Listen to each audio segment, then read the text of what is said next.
Selamat Milad Tribun Timur yang ke-15 tahun.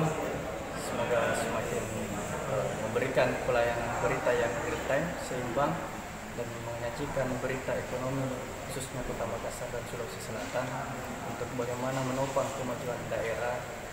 Saya dari Lembaga Ekonomi PBHI sangat mengapresiasi 15 tahun berjalannya Tribun Timur, mengawal bagaimana melihat kondisi Sulawesi Selatan, pertumbuhan ekonominya. Nomor satu itu tidak lepas dari media, khususnya Tribun Timur.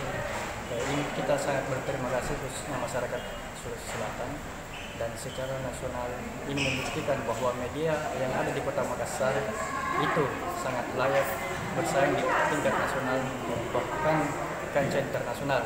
Sekali lagi selamat Milad Tribun Timur, jaya selalu, rubriknya semakin keren.